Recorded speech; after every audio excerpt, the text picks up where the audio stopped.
Nous définissons peak time, comme vous l'avez dit, 6 heures du matin à 10 heures.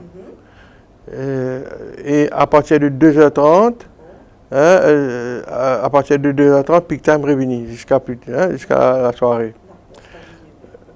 Mais seulement, strictement, il n'y a pas de droit de voyager entre 6h et 10h, ou bien après 2h30. Il y a le droit de voyager juste entre 10h et 2h30. OK? Mais seulement, il y a une dérogation à ce règlement-là. Si il le travail, si il peut un médecin, pour une raison médicale, il a le droit de voyager même durant peak time. Maintenant, seulement là, il y a une question d'enforcement, une question de faire respecter ce règlement. Donc là, la confusion peut venir.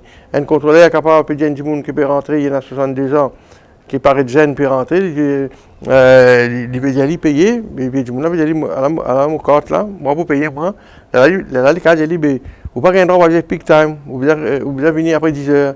Là, il dit non, moi je le travail moi. Quand il dit non, je ne peux pas faire le travail, vous pouvez moi, vous embêtez moi. Il n'y a aucun problème pour lever. Mais à cause de ça, nous pouvons d'abord, si un peut être un médecin, ou bien il peut à l'hôpital, une visite à l'hôpital, vous pensez qu'il y a une carte médicale là, tu dois montrer ça au médecin. Mais où ça, nous pouvons faire demander à l'employeur d'une attestation qui, tel du monde, c'est un employé, il peut travailler et il peut voyager parce qu'il peut travailler entre telle heure et telle heure. Une régulation qui nous légiférer à travers une régulation, ce qu'on appelle un règlement pendant la période de confinement, pour introduire le concept de social distancing dans la loi. Ce qui veut dire donc, aujourd'hui, parce qu'il n'y a pas de sens, le social distancing existait dans la loi, sur le Road Traffic Act, une régulation qui fait sur la loi là.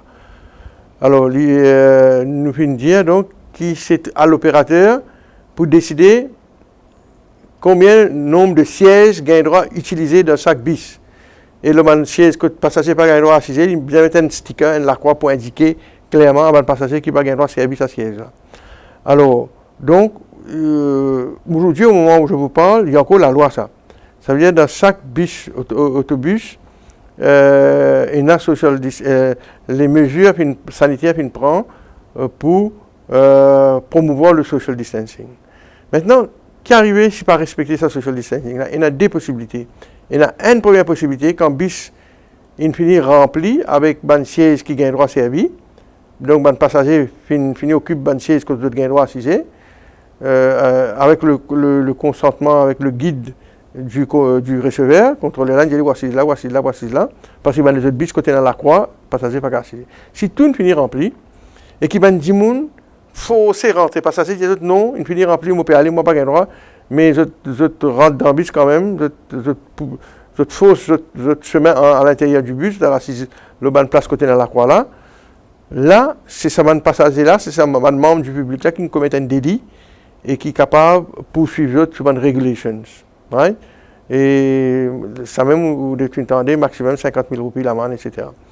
Là, c'est ça, ban passager là, c'est ça, un membre du public là qui est en tort, qui commet un délit.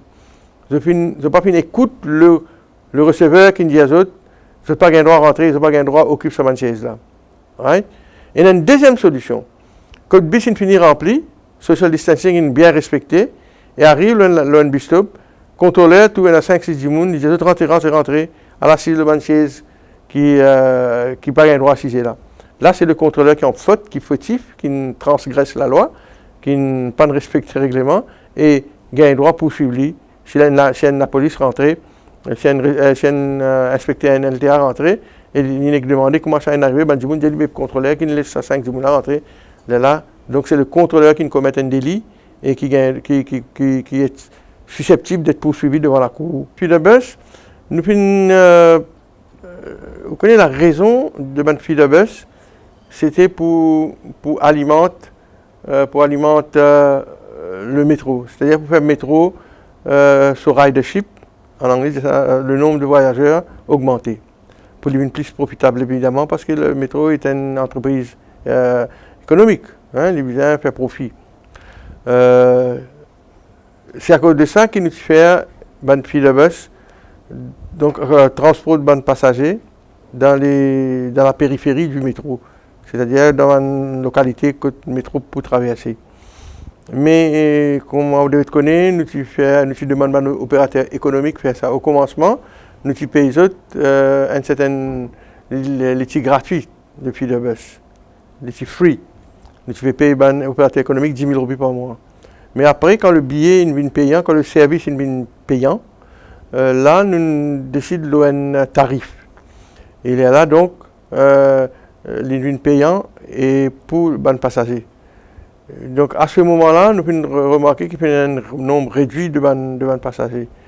Et nous pouvons gagner un peu les autres problèmes au fil de bus, c'est-à-dire un bus trop grand, pour se rendre dans un petit chemin qui est là dans diverses localités. Nous pouvons gagner donc des trois problèmes techniques. Initialement, quand le concept de fil de bus émergé, à l'époque, le ministère, tout les stakeholders, je pense en termes de coaster, de tibis, de navette. Quand vous avez un bistop, ni ramasse du monde, ils quittent la station de Rosil. Mais nous pas réussi à implémenter ce système-là. Nous pouvons prendre un gros bis conventionnel. Et c'est un problème qui nous gagne.